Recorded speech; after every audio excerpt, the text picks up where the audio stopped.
Sudah tahu belum? Kini ada SNI Indo GAP. Apa sih SNI Indo GAP itu? Simak penjelasannya ya. SNI dengan nomor 8969 tahun 2021, Indonesian Good Agricultural Practices atau Indo GAP, cara budidaya tanaman pangan yang baik merupakan standar yang disusun dengan pengembangan sendiri dan ditetapkan oleh BSN tahun 2021.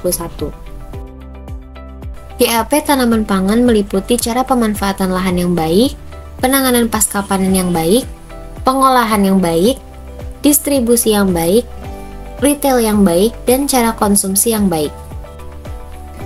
Standar Indo GAP ini dimaksudkan untuk digunakan dalam skema sertifikasi Indo GAP untuk menghasilkan produk tanaman pangan yang baik dengan menetapkan persyaratan cara budidaya yang baik.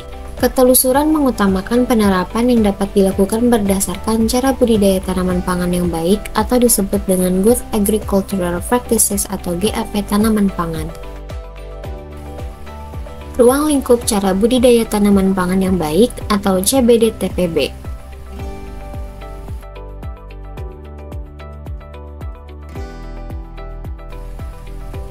Ruang lingkup ini meliputi persyaratan sumber daya, proses pertanaman, panen, penanganan pasca panen, penerapan sanitasi di lingkungan kerja, serta klasifikasi produk.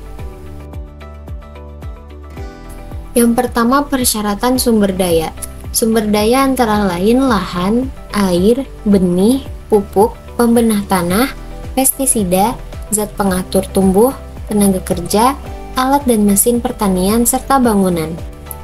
Proses penanaman meliputi penyiapan seperti lahan, air, dan benih, lalu persemaian, penanaman dan pemeliharaan tanaman seperti pemupukan, pengairan, dan pengendalian organisme pengganggu tanaman atau OPT.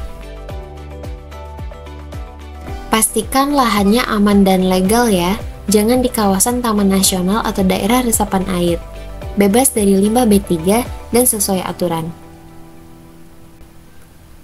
Kalau tanah miring di atas 30%, lakukan konservasi.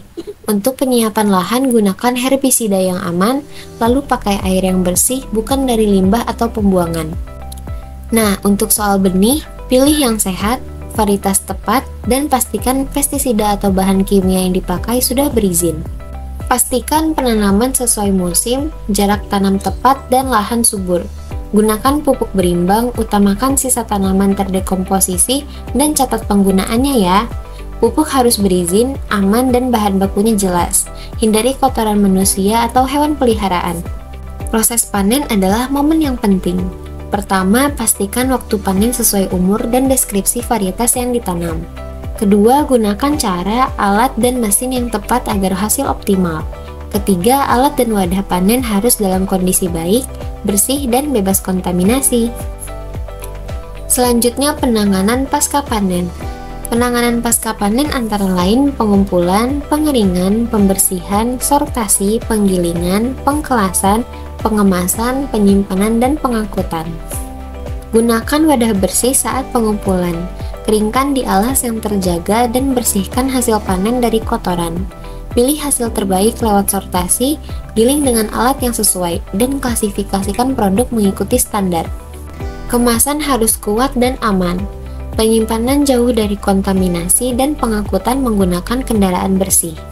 Dengan adanya SNI ini, diharapkan para pelaku usaha di sektor pertanian di Indonesia dapat menerapkan praktik budidaya yang sesuai standar sehingga dapat menghasilkan produk pangan yang aman, berkualitas, berkelanjutan, dan mampu bersaing di pasar domestik maupun internasional.